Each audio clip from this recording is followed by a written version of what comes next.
ఇప్పుడే అందరి వార్త సుప్రీంకోర్టు అనేది సంచలన తీర్పు అనమాట. అద్భుతమైన తీర్పు అయితే ఇచ్చిందనమాట. సో ఆ వివరాలు ఏంటనేది కూడా వీడియోలో తెలుసుకుందామండి. వీడియోని చివరి వరకు చూడండి, అర్థమవుతుంది.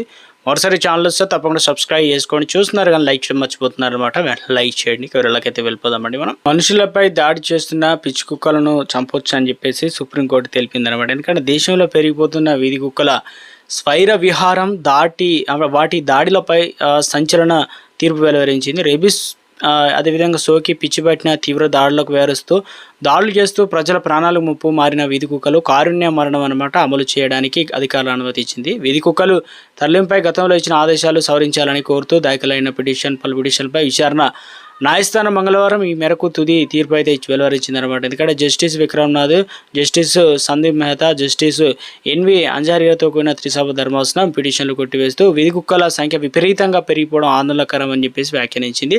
ఈ యానిమల్ బర్త్ కంట్రోల్ నిబంధన ఇతర చట్టబద్ధమైన ప్రోటోకాల్స్ తగ్గట్టు అధికారులు చట్టపరమైన చర్యలు తీసుకోవచ్చు అనమాట.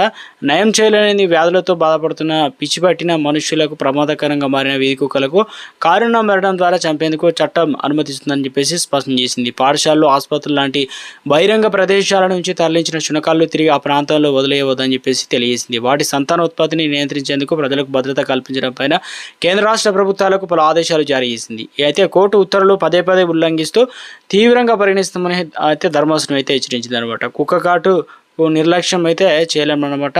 పసిపిల్లల వృద్ధిలో కుక్కల దాడులకు గురవుతున్న దారుణ పరిస్థితులపై చూస్తూ తాము ఊరుకోలేమని చెప్పేసి సుప్రీంకోర్టు స్పష్టం చేసింది. ఇక బహిరంగ ప్రదేశాల్లో తిరిగి వీధి కుక్కలను తొలగించి షెల్టర్ హోమ్లకు తరలించాలంటే గతంలో తాము ఇచ్చినటువంటి ఆదేశాలు నివారించడానికి అంటే సవరించడానికి నిరాకరించిందనమాట. ఇక ఈ విషయంలో రాష్ట్ర ప్రభుత్వాన్ని ఉదాసీనత తమ ఆదేశాలు అమల్లో విఫలం కావడంపై తీవ్ర అసంతృప్తి వ్యక్తం చేసింది. మొత్తానికైతే ఇక మన పెద్దలు కుక్కల దయ మీదో లేదా వాటితో పోరాడే శారీరక బలం ఉంటేనే బతకాలనే దారుణమైన సమాజం మన రాజ్యాంగం ఎప్పుడు కోరుకోలేదని, ప్రజలు కుక్కల దాడిలో భయం లేకుండా గౌరవప్రదంగా జీవించే ప్రాథమిక హక్కులు కలిగి ఉన్నారని కోర్టు అనేది తెలిపిందనమాట.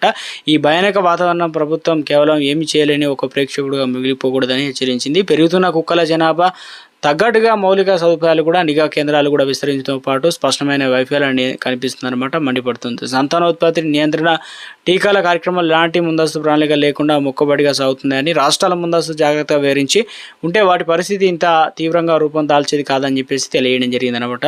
సో సుప్రీంకోర్టు సంచలన తీర్పు అయితే వెలువరించడం జరిగిందనమాట.